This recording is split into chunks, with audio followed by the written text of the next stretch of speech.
Hola, aquí inicia una nueva franja informativa de Contexto Global por France 24. Yo soy Andrés Mesa Muñoz y a continuación los titulares.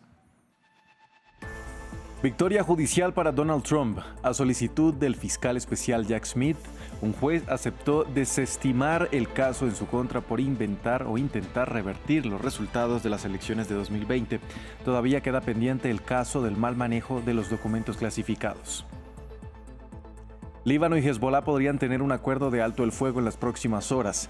El Gabinete de Seguridad israelí se reunirá este martes para evaluar la propuesta presentada por Estados Unidos, pero por ahora las negociaciones continúan bajo fuego. Hoy es el día de la eliminación de la violencia contra la mujer, una fecha para poner en primera plana los flagelos que sufre la población femenina. En esta emisión de noticias echamos un vistazo a Guatemala, donde 1 de cada 2 mujeres ha sufrido algún tipo de violencia machista.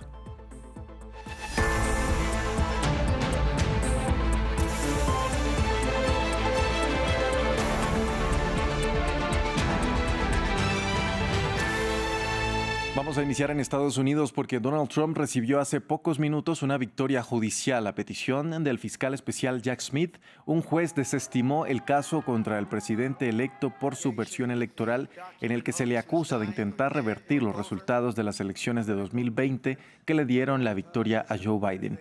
El mismo fiscal también pidió desestimar la acusación por el mal manejo de los documentos clasificados, y esto dijo Trump al conocer la medida.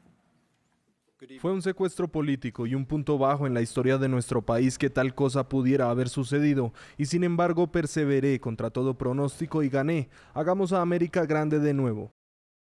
Cambiamos de tema, pasamos a Haití. La violencia de las pandillas en el país caribeño tiene rostro de niño. Según el informe más reciente de UNICEF, hasta la mitad de los integrantes de los grupos armados ilegales son menores.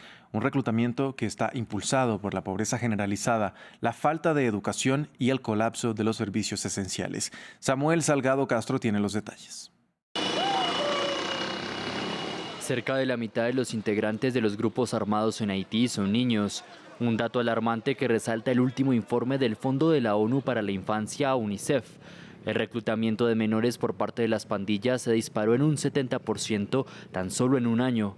El aumento del reclutamiento de niños por parte de grupos armados se ha visto alimentado por la escalada de violencia, la pobreza generalizada, la falta de educación y el casi colapso de las infraestructuras y los servicios sociales esenciales en Haití. A menudo se coacciona a los niños para que se unan a los grupos armados para ayudar a sus familias o bajo amenazas a su seguridad. Muchos son reclutados después de haber sido separados de sus cuidadores, desprovistos de protección y de opciones de supervivencia. El repunte de casos de reclutamiento de niños se registró entre abril de 2023 y abril de 2024, cuando terminó el gobierno interino de Ariel Henry y comenzó el Consejo de Transición. Generalmente los episodios de violencia en Haití estallan cuando hay cambios en el mando del gobierno, como sucedió en 2021 con el magnicidio del presidente Jovenel Moïse. Ahora, a menos de un mes del nuevo gobierno de Alix Didier Fils-Aimé, la ONU informa otro recrudecimiento de la violencia. Desde el juramento del nuevo primer ministro, las pandillas han escalado la violencia. Hemos visto en días recientes un incremento significativo en términos de asesinatos y linchamientos por parte de las pandillas armadas. En este refugio de la capital haitiana, Puerto Príncipe, Nadine Telasma y decenas de desplazados huyeron de la violencia. Nadine es madre de 3 hijos, viven en condiciones deplorables.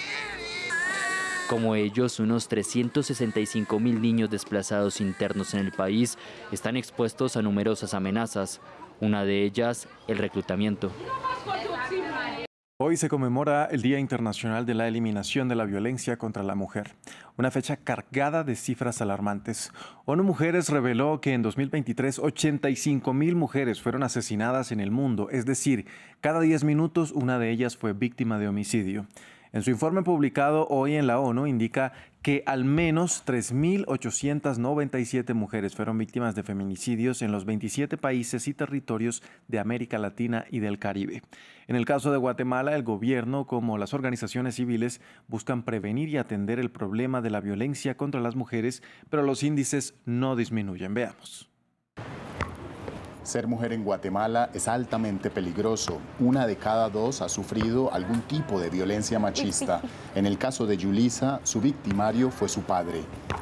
Él abusaba de mí cuando yo tenía 5 años.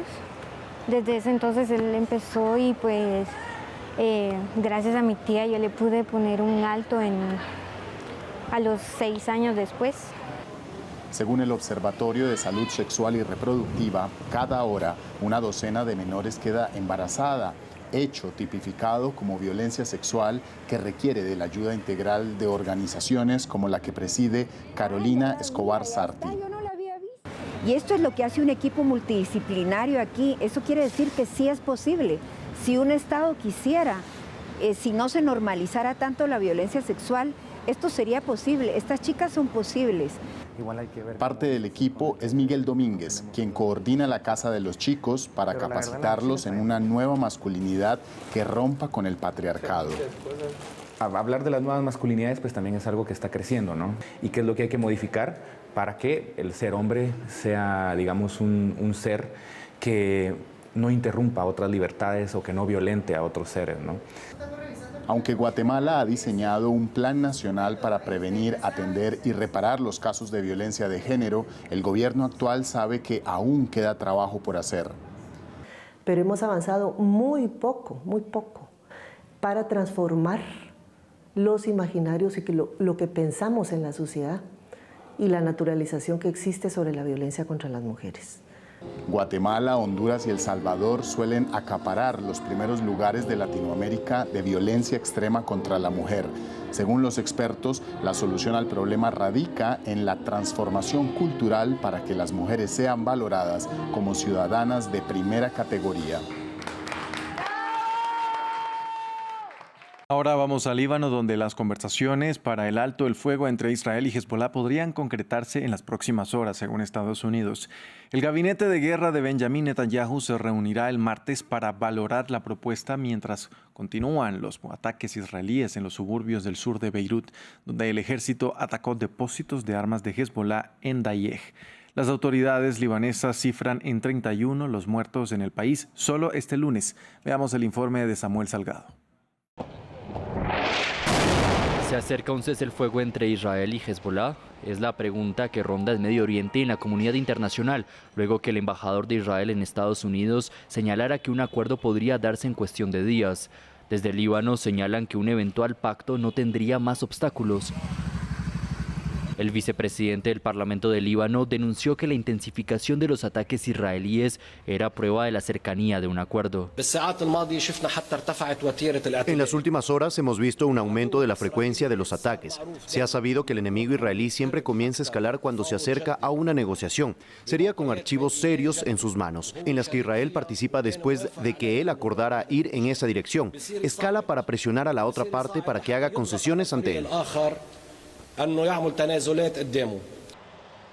El pacto, impulsado por Estados Unidos, en un principio propone 60 días de tregua y la retirada del sur del Líbano tanto del ejército israelí como de Hezbolá, con la supervisión de un comité internacional. Un alto funcionario estadounidense en condición de anonimato comentó a medios locales que este acuerdo entre Israel y Hezbolá ya era un hecho, aunque todavía habría puntos por concretar, como la exigencia de Israel de tener libertad para bombardear a Hezbolá en cualquier momento si considera que el grupo incumple la tregua. En cuanto al Líbano, la prueba para cualquier acuerdo será uno, no en palabras o frases, sino en la aplicación de los dos puntos principales. El primero es impedir que Hezbolá avance hacia el sur más allá del río Litani. Y el segundo, impedir que Hezbolá reconstruya sus fuerzas y se rearme en todo el Líbano.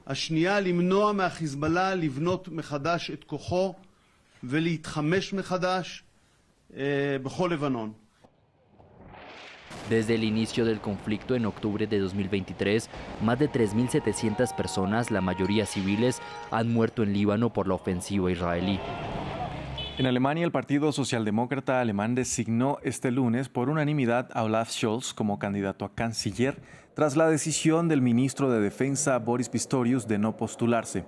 La confirmación oficial se realizará en enero, pero se considera un trámite formal. Scholz enfrenta una campaña compleja mientras arrastra críticas por su gestión económica y el quiebre de la coalición de gobierno. Hasta aquí este informativo. Gracias por acompañarnos.